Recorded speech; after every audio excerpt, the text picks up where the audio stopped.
ప్రపంచంలోనే అత్యంత బలవంతుడైన భీముడు ఈరోజు ఒక కోతి తోక ముందు నిస్సహాయంగా నిలబడ్డాడు. అసలు బలమంటే ఇదేనా? వేల ఏనుగుల బలమున్న భీముడికి తన శక్తిపై ఎంతో గర్వం. అతను అడుగు వేస్తే భూమి కంపించేది. గంధమాదన పర్వతంపై ఒక దివ్యమైన పుష్పం కోసం భీముడు వెతుకుతున్నాడు.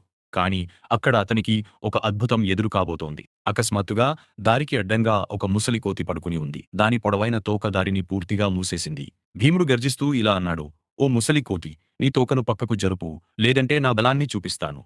కోతి మెల్లగా కళ్ళు తెరిచింది. "నాయనా, నేను చాలా ముసలివాడిని, నీవే దీన్ని పక్కకు జరుపుకోకూడదా?" భీముడు నవ్వుతూ ఆ తోకను ఎత్తడానికి ప్రయత్నించాడు. కాని అది ఇంచు కూడా కదలలేదు. భీముడు ఆశ్చర్యపోయాడు. భీముడు ఇప్పుడు తన సర్వశక్తులు ఒడ్డి ప్రయత్నించాడు. నరాలు ఉబ్బిపోయాయి. శరీరం చెమటతో తడిసింది. కాని ఆ తోక కదలలేదు. గర్వం అణిగిపోయింది. భీముడు మోకాళ్లపై కూలబడ్డాడు. "ఎవరు మీరు? మీరు కేవలం ఒక కోతి మాత్రం కాదు." అకస్మాత్తుగా అడవి మొత్తం వెలుగుతోనే పోయింది. ఆ ముసలి కోతి ఇప్పుడు విశ్వమంతా నిండిన ఆంజనేయ స్వామిగా మారింది. హనుమంతుడు తన విశ్వరూపాన్ని చూపించాడు.